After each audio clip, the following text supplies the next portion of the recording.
कुलपति के social media post पर संयुक्त छात्र संघ ने की प्रेस वार्ता।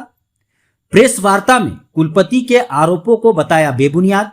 कहा, वीसी बताए किसने मांगा ठेका। विनोबा भावे विश्वविद्यालय के कुलपति द्वारा छात्र संगठनों पर लगाए गए गंभीर आरोपों को लेकर शनिवार को हजारीबाग में संयुक्त छात्र संघ ने प्रेस कॉन्फ्रेंस कर कड़ी प्रतिक्रिया दी। एनएसयूआई, एआईडीएसओ, आइसा, एआईएसएफ, छात्र राजद और राष्ट्रीय आदिवासी छात्र संघ समेत कई संगठनों ने कुलपति के व्यवहार को छात्र विरोधी बताया और आरोपों को एक सिरे से खारिज कर दिया। एनएसयूआई के अभिषेक राज ने कहा कि हाल ही में छात्र प्रतिनिधि मंडल कुलपति से छात्र हितों के मुद्दे उठाने गया था, लेकिन कुलपति ने संवाद करने से इनकार करते हुए कहा कि वे राजनीतिक दलों से बात नहीं करेंगे। अभिषेक ने कहा कि कुलपति ने छात्रों पर ठेका मांगने और गुंडागर्दी का झूठा आरोप लगाया है, जबकि सच्चाई यह है कि छात्र प्रतिनिधि शालीनता से बात करने पहुंचे थे। एआईडीएसओ के जीवन यादव ने कहा कि इससे पहले भी कई कुलपतियों से छात्र संगठनों ने संवाद किया है और मिलकर छात्रों के समस्याओं का समाधान निकाला है।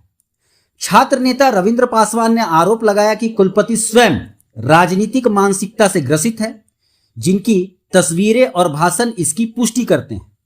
संयुक्त छात्र संघ ने कहा कि छात्र संगठन ही वे ताकते हैं जिन्होंने बीएड फीस वृद्धि को रोका, 2 मेथड पेपर लागू करवाए और विश्वविद्यालय में भ्रष्टाचार को उजागर किया।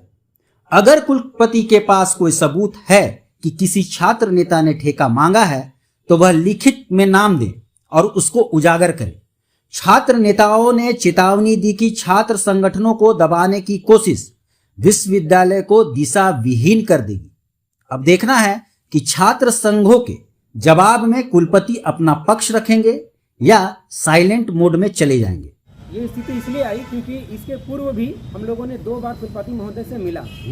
बहुत सारे जो छात्रों से जुड़े हुए मुद्दे थे उनको उनके सामने रखा, लेकिन उन्होंने व्यक्तिगत आधार पे हमारा परिचय लिया, हमसे पूछा कि आपका क्वालिफिकेशन क्या है। मैंने बताया उनको अपना क्वालिफिकेशन कि मैं डिस्ट्रिक्ट टॉपर हूँ, यूनिवर्सिटी टॉपर रहा हूँ। तो उसके साथ ही साथ जो मांग को जो हम लोग कर रहे हैं वो डायरेक्टली वो नकार रहे हैं। वो क्या कर रहे हैं, तुम लोग को यहाँ लाल पीला झंडा नहीं करना, ये सब हटाइए।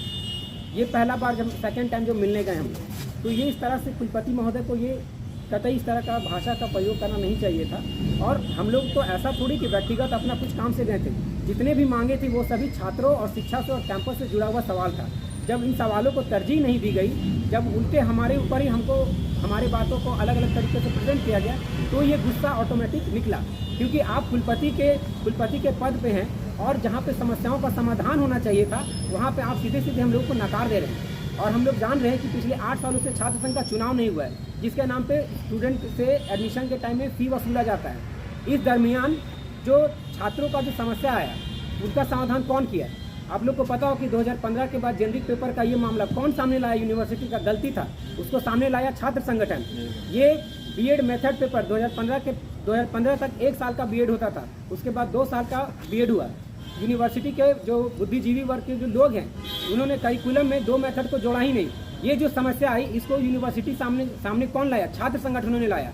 इसके साथ ही साथ जो फीस को बढ़ोतरी किया गया, छात्रों का कोई रिप्रेजेंटेशन नहीं है, उनकी बातों को सुझाव को लिया नहीं गया, तो इन बातों को और जो फीस को कम करवाया गया, ये कौन कम करवाया? छात्र संगठनों के प्रतिनिधियों ने करवाया।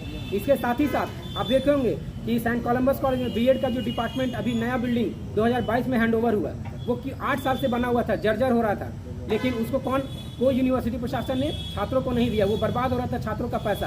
कौन दिया? तो छात्र संगठनों ने मिल करके लड़ाई लड़ा और वो बिल्डिंग छात्रों को सुपुर्द किया गया 2022 में। इसके अलावा भी आप देखे होंगे कि बहुत सारे स्टूडेंट जो एडमिशन नहीं लिए रहते हैं, उनको कई तरह की समस्याएं होती है।